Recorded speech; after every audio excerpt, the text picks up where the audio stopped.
acho que eu tava. Oi, galera do YouTube. Boa noite, tudo bem? Como vocês estão? Olha, eu falei de Priscila, eu também. Vou orar pra gente começar. Vou ler 2 capítulos e depois Afonso. Pai, nós queremos te agradecer por mais um dia, por mais uma oportunidade de estar aqui reunido com os nossos irmãos, aprendendo mais do Senhor e aprendendo mais com o Senhor. Eu quero te agradecer porque eu tenho certeza que o Senhor vai participar conosco mais uma vez e eu quero te pedir que o Senhor abra o nosso coração, abra o nosso entendimento e que tudo aquilo que a gente for conversar hoje possa germinar no nosso coração, frutificar, dar muitos frutos e que a gente possa ver ao decorrer desses dias, desses devocionais, a sua mão agindo sobre a nossa vida, transformando a nossa mente e coração. Em nome de Jesus, amém. Planejados para agradar a Deus. Tu criaste todas as coisas, e é para o teu agrado que elas existem e foram criadas. Apocalipse 4:11. O Senhor está contente com o seu povo. Salmos 149:4. Você foi planejado para agradar a Deus. No instante em que você chegou a esse mundo, Deus lá do céu, como testemunha invisível, sorria ao assistir o seu nascimento. Ele quis que você existisse e sua chegada lhe deu enorme prazer. Deus não precisava criar você, mas ele decidiu criá-lo para a satisfação dele. Deus não precisava criar a gente, mas ele decidiu criar para a satisfação dele. Você existe para benefício, glória, propósito e prazer de Deus. Dar satisfação e viver para o prazer de Deus é o primeiro propósito de sua vida. Quando você entender plenamente essa verdade, jamais voltará a se sentir insignificante, pois isso prova o valor que você tem. Se você é assim importante para Deus e se Ele o considera valioso o suficiente para mantê-lo consigo por toda a eternidade, como você poderia ser mais importante do que já é? Você é um filho de Deus e proporciona prazer ao coração dele, mais que qualquer outra criatura. A Bíblia diz: Deus já havia resolvido que nos tornaria seus filhos por meio de Jesus Cristo, pois esse era o seu prazer e a sua vontade. Um dos maiores dons que Deus lhe concedeu foi a capacidade de apreciar o prazer. Ele o criou com 5 sentidos e emoções para que você pudesse experimentar essa sensação. Ele deseja que você aprecie a vida, não que apenas a suporte. Muitas das vezes a gente só tem suportado, né? O motivo pelo qual você pode sentir prazer é que Deus o fez à sua imagem. Então Deus também sente prazer, então por isso que nós sentimos, porque nós somos imagem e semelhança dele. Com frequência esquecemos que Deus também tem emoções. Deus também é uma pessoa. Ele possui sentimentos intensos. A Bíblia diz que Deus sofre, fica enciumado, encolerizado, sente compaixão, piedade, tristeza, comiseração, não sei o que é, mas ok. Bem como alegria, regozijo e satisfação. Deus ama, sente prazer, exulta, desfruta e até mesmo ri. Aí tem as bases bíblicas para tudo isso. Comiseração é sentimento de piedade pela infelicidade de outrem, compaixão, miseração, misericórdia. Entendi. Muito bom. Não sabia, mais uma palavra do Não, nosso vocabulário. não pesquisei no Google. Não, que isso. Dar prazer a Deus é o que se chama adorar. A Bíblia diz: o Senhor se agrada somente daqueles que o adoram e confiam em seu amor. Qualquer atitude sua que agrade a Deus é um ato de adoração. Qualquer atitude. Qualquer. Mas precisa agradar o Senhor. Como diamante, a adoração apresenta várias facetas, né? O diamante, ele tem vários pedacinhos. Seriam necessários vários livros para abordar tudo que precisamos compreender a respeito da adoração, mas nessa sessão estudaremos seus aspectos principais. Os antropólogos perceberam que a adoração é um impulso universal estabelecido por Deus na estrutura do nosso ser, uma necessidade intrínseca de nos ligarmos a Ele. Adorar é tão natural quanto comer e respirar. Ok? Quer vivais, quer comais, fazei tudo para a glória de Deus. Quando não conseguimos adorá-lo, achamos um substituto, ainda que no fim sejamos nós mesmos. Inclusive, eu e Afonso, a gente estava ontem lendo Atos, e Estevão, antes de ser apedrejado, ele deu um resumão assim da Bíblia. E aí ele estava falando que no deserto, quando Moisés, né, foi pro monte, na hora, né, das tábuas e tal, se eu não me engano, foi nessa hora. O povo, eles só tinham contato com Deus naquela época através de um sacerdote. Nesse caso era a pessoa de Moisés, né? Moisés que falava através do Senhor, né? Para com eles, era o intermediador. E quando Moisés sumiu, ninguém ficou ali naquela posição de vou buscar ao Senhor. E aí o que eles fizeram? Eles fizeram bezerros de ouro, eles fizeram ídolos, eles mandaram fazer ídolos. Por quê? Nós não conseguimos ficar sem adorar. A adoração, ela faz parte do nosso ser. E essa ilustração, né, que aconteceu lá na época de Moisés, fala perfeitamente sobre isso. Eles não conseguiram ficar sem um Deus. E eles mandaram fazer um Deus. E aqui no livro está falando, quando não conseguimos achar um substituto, no fim, acaba sendo nós mesmos. E quantas das vezes a gente acaba adorando nós mesmos? Aí vocês vão falar, não, eu nunca adorei a mim mesmo, não. Beleza, você pode não ter feito uma foto sua, uma estátua sua, mas todas as vezes que a gente prefere buscar o nosso prazer do que o prazer de Deus, a gente está adorando a gente. Toda vez que a gente coloca os nossos desejos à frente dos desejos de Deus, nós fazemos o nosso próprio bezerro de ouro, nós mesmos. A vaidade também está muito ligada com isso. O egocentrismo, tudo... Perdi tudo na palma. O egocentrismo, eu já ouvi pregadores falando que é o início de qualquer pecado. Por quê?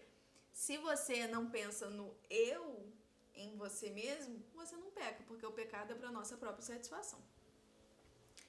A razão pelo qual o Senhor nos fez com esse desejo é que Ele anseia por adoradores, que o adorem em espírito e em verdade. Jesus disse que o Pai procura adoradores. Olha, não tinha lido. Legal. Dependendo de sua formação religiosa, pode ser que você precise ampliar sua compreensão do termo adorar. Você talvez... Pode, Afonso? Você talvez...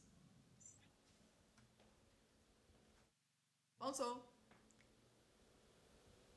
Você Foi mal, talvez eu não equivoquei. vincule essa palavra a cultos na igreja em que haja cânticos, orações e pregação. Ou visualize um cerimonial com velas e ceia. Ou imagine curas, milagres, experiências arrebatadoras. A adoração pode incluir esses elementos, porém vai muito além dessa manifestação. Adorar é um estilo de vida. Eu acho que aqui está falando um pouco sobre a católica, mas enfim, depois a gente vê. Meu Adoração, Deus! é porque está falando sobre vela, imagens. Ignora essa parte, gente. A adoração é muito mais que música. Para muitos, adorar é apenas sinônimo de música. Eles dizem, em nossa igreja temos primeiro a adoração e depois a pregação. Esse é um grande mal-entendido. Todos os momentos do culto são um ato de adoração. A oração, a leitura da Bíblia, os cânticos, a confissão de pecados, o silêncio, o ato de ouvir a pregação, fazer anotações para estudos posteriores, ofertar, o batismo, a ceia, assinar um cartão de compromisso e até mesmo cumprimentar todos os adoradores. Qualquer atitude sua que agrada a Deus é um ato de adoração. E nós podemos perceber muitos ministros de louvores também que têm vozes lindas, estão cantando hinos maravilhosos, mas na verdade elas não estão adorando verdadeiramente o Senhor, porque elas não têm uma atitude, um coração contrito e quebrantado conforme Deus quer. E isso é muito importante. Em tudo que a gente faça, a gente tem que estar realmente dispostos a entregar o nosso coração a Cristo. Na verdade, a adoração é anterior à música. Adão adorou no jardim do Éden, mas não há nenhuma menção à música até Gênesis. 4:21. Com o nascimento de Jubal, com o nascimento de Jubal. Se a adoração fosse somente a música, então os que nunca se utilizaram da música jamais adoraram. A adoração é muito mais que música. A adoração é muito mais que música. Mais grave é quando se utiliza o termo adoração em alusão a um estilo musical específico. Levantou a mão? Ponto, Um ponto sobre isso, que adoração não é música, não é só música, né? É muito mais que música, mas as músicas a gente também adora. Toda música é uma adoração. Agora é quem? Sim, Músicas que adoram a Deus, músicas que adoram Satanás. sim. Todo estilo, toda batida, existe alguém a ser adorado. E a Bíblia fala, eu até preguei isso lá em Atafona, eu acho, sei lá. Nós fomos criados para serem adoradores. E em qualquer lugar que você vá, qualquer tribo, qualquer pedacinho do país, do mundo que você for, existe uma cultura que adora algo. Ou se não adora algum Deus, adora alguma pessoa ou adora algo, algum objeto. Então, como nós fomos criados para adorar, nós em constante momento a gente está adorando alguma coisa. Só que a gente tem que saber quem nós estamos adorando. É o nosso verdadeiro Deus? Ou são pessoas? Ou são objetos? Ou são sonhos? Isso é algo muito importante. Primeiro cantamos um hino, depois uma canção de louvor e adoração. Ou gosto das canções de louvor mais rápidas, porém prefiro as canções de adoração mais lentas. De acordo com essa convenção, se uma canção for rápida, alta ou tocada por instrumentos pesados, podemos classificá-las como louvor. Mas se for lenta, tranquila e intimista, talvez acompanhada por um violão, então é adoração. Esse conceito de adoração com relação à música é equivocada, embora seja muito comum. A adoração não tem nenhuma relação com o estilo, volume ou andamento da música. Deus ama todos os tipos de música porque ele inventou todas elas. Inclusive, é, muitas das vezes, quando a gente vai cantar alguma adoração animada, muitos cristãos ficam parados, porque eles não sabem adorar em entusiasmo, com alegria. E todo estilo de adoração é válida para Cristo, seja as lentas, sejam animadas, e Deus é alegria. Então, quando a gente cantar um louvor alto astral, animado, a gente tem que estar com muita alegria, porque é uma batalha também que a gente tá vencendo ali na adoração. Rápidas e lentas, altas e suaves, antigas e modernas. É porque é provável que você não goste de todas, mas Deus sim. Se são oferecidas ao Senhor em espírito e em verdade, então são um ato de adoração. Os cristãos frequentemente discordam do estilo de música a serem utilizados na adoração. E isso aqui tem muita verdade, porque Jesus do céu, ou pessoal para reclamar de louvor, defendendo com entusiasmo seus estilos preferidos como se fosse o mais bíblico ou mais referente. Mas não existe um estilo bíblico, não existem notas musicais na Bíblia. Hoje nem mesmo temos os instrumentos utilizados nos tempos bíblicos. Para ser sincero, o estilo musical que você prefere diz mais sobre você, a sua formação e personalidade, do que sobre Deus. O som de um grupo étnico pode soar como um barulho para outro grupo, mas Deus gosta da variedade e aprecia todos os estilos. Não existe nada que possamos definir como música cristã. Existe apenas a letra cristã. E é a letra que se torna uma canção sagrada, não a melodia. Não existem melodias espirituais. Se eu tocasse para você uma música sem a letra, não haveria como saber se é ou não uma canção cristã. A adoração não é um benefício próprio. Como pastor, recebo bilhetes dizendo: amei a adoração de hoje. Foi muito bom para mim. Esse é outro mal entendido a respeito da adoração. Ela não é para o nosso benefício. Quando adoramos, nosso objetivo é agradar a Deus, não a nós mesmos. Se você alguma vez já disse: não aproveitei em nada na adoração de hoje, então você adorou pelos motivos errados. É, Porque a meu adoração Deus!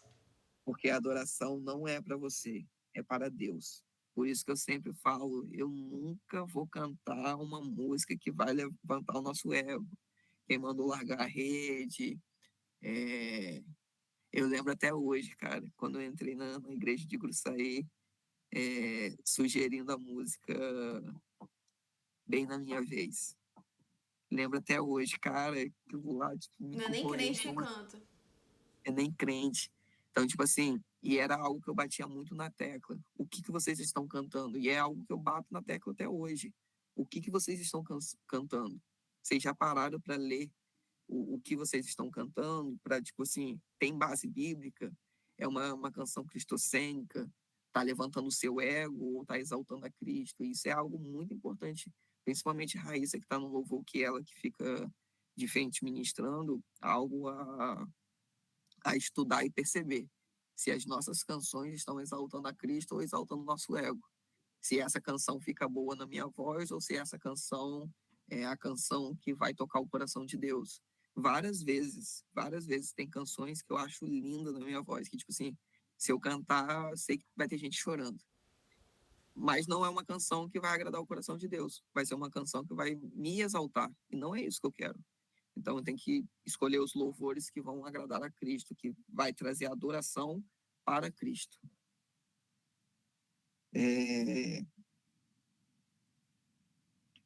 Claro que a maioria dos cultos de adoração contém elementos de comunhão entre os irmãos, edificação e evangelização, e existem benefícios na adoração, mas não adoramos para nossa satisfação. Nossa motivação é glorificar e agradar ao Criador. Aí a gente já tem uma outra parte da adoração. Por exemplo, a nossa visita que a gente fez com. Esqueci o nome dele. Giovanni. Giovanni. A visita que nós fizemos para o Giovanni. Lá foi uma visita para Deus encontrar com ele. Então, os louvores teriam que ser louvores como se fosse Deus cantando para ele. Aí sim, encaixa um louvor como uma resposta de Deus para ele. Depois da palavra, são louvores de resposta, dependendo da palavra também, dependendo do momento do que o Espírito Santo for te tocar, que são louvores que é do Espírito Santo para o nosso coração.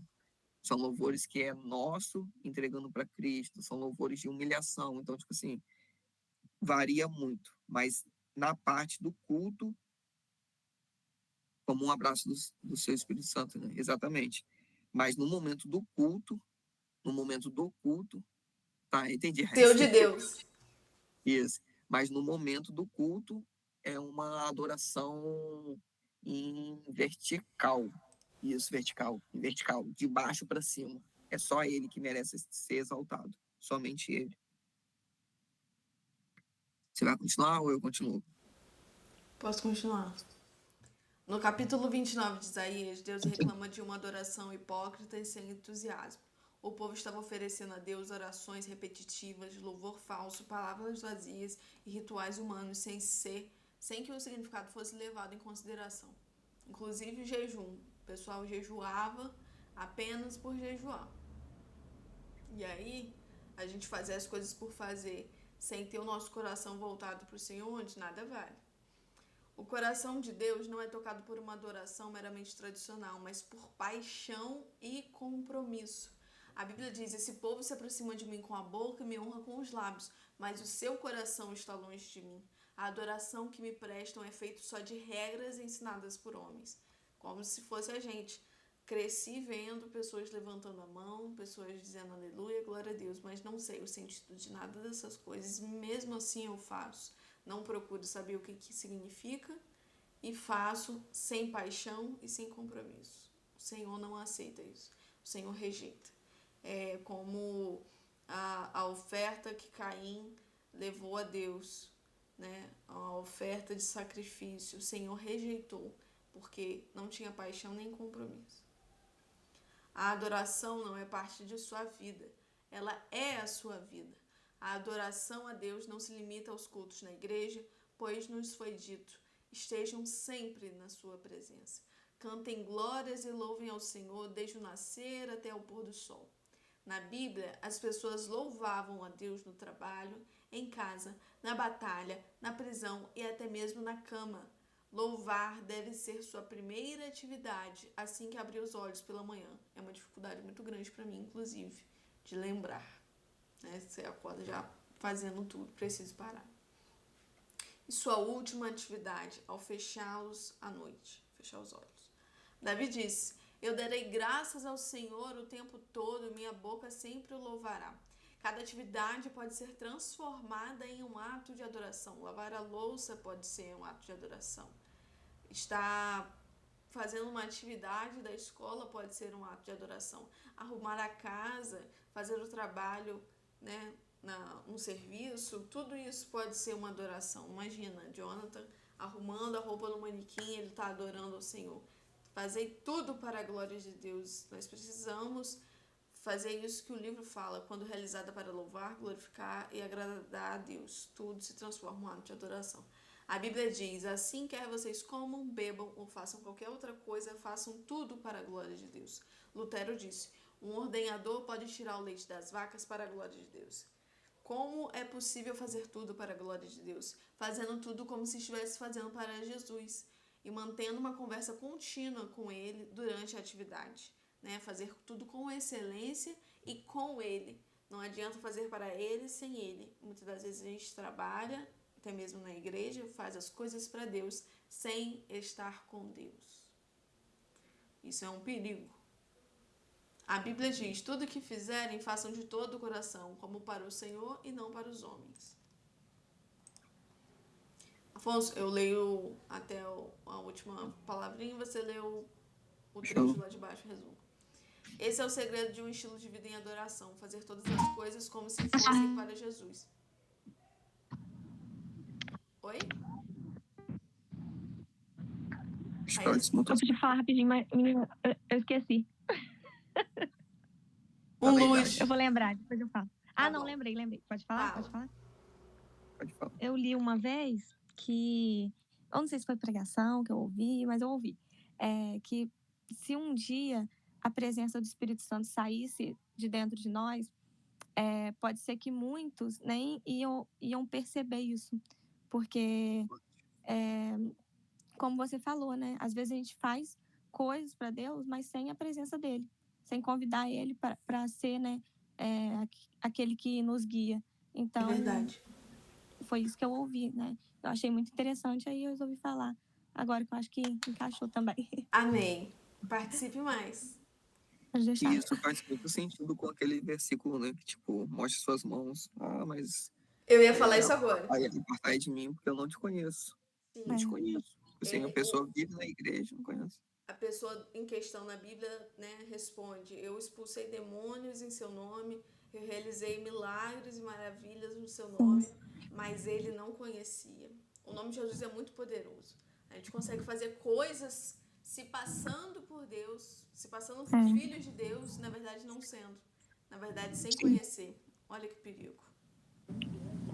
Verdade. Foi? Quer falar mais alguma coisa? Não. Certeza? Qual a coisa ser? Surge. Tá. Esse é o segredo de um estilo de vida em adoração, fazer todas as coisas como se fossem para Jesus. A Bíblia diz: portanto, com a ajuda de Deus, quero que vocês façam o seguinte: entreguem a vida cotidiana, dormir, comer, trabalhar e passear a Deus como se fosse uma oferta. Olha que privilégio, nós podemos ofertar as nossas rotinas, as coisas corriqueiras do dia a dia ao Senhor. Ele aceita. O trabalho torna-se adoração quando você dedica a Deus e o realiza consciente de sua presença. A consciência da presença também é muito importante. Logo que me apaixonei por minha esposa, pensava nela o tempo todo, no café da manhã, dirigindo para a escola, assistindo às aulas, na fila do supermercado, abastecendo o carro. Eu não conseguia parar de pensar nessa mulher. Constantemente falava comigo mesma a respeito dela e ficava pensando nas coisas que eu mais amava nela. Isso me fazia sentir perto de Kay, mesmo quando estávamos separados por vários quilômetros de distância e frequentávamos faculdades diferentes. Pensando nela constantemente, eu estava permanecendo no seu amor. A verdadeira adoração reside nisso, apaixonar-se por Jesus. Eu lembrei até que durante o período do nosso casamento, né? No caso, o pré-casamento, o noivado, que é o período, né, onde os noivos estão se preparando para o casamento, é exatamente o que a gente vive com Jesus.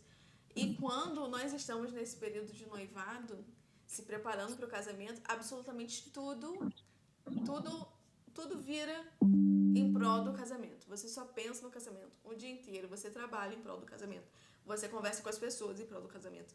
Tudo que você faz é inevitável. Eu acho que é uma experiência muito individual e não é fácil de você explicar. Só quem vive mesmo consegue entender o quão doido é você mudar a sua vida em prol de um evento, né? Que não é apenas um evento, mas, né, uma união de alianças e tal, a construção de uma família.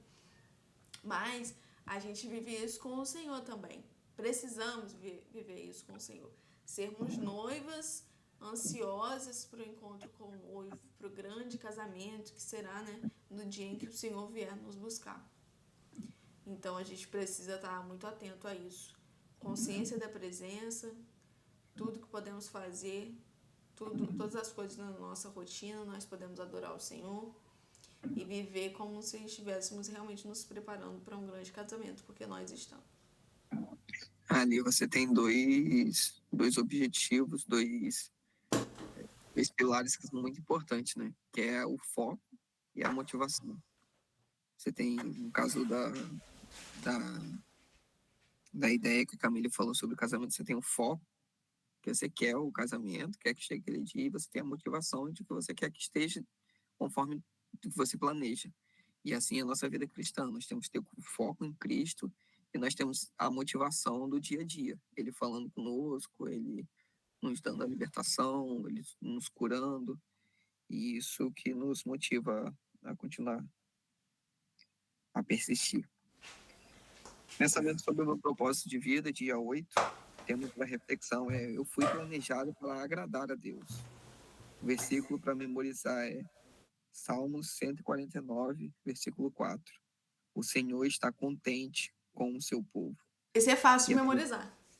Esse o Senhor está contente com o seu povo. Eu não sei se eu vou lembrar que é Salmo 149. E a pergunta que fica é: que tarefa simples eu poderia começar a fazer como se fosse diretamente para Jesus? O que durante o nosso dia que nós já fazemos, a gente pode mudar a nossa ação simplesmente porque a gente está fazendo para Jesus?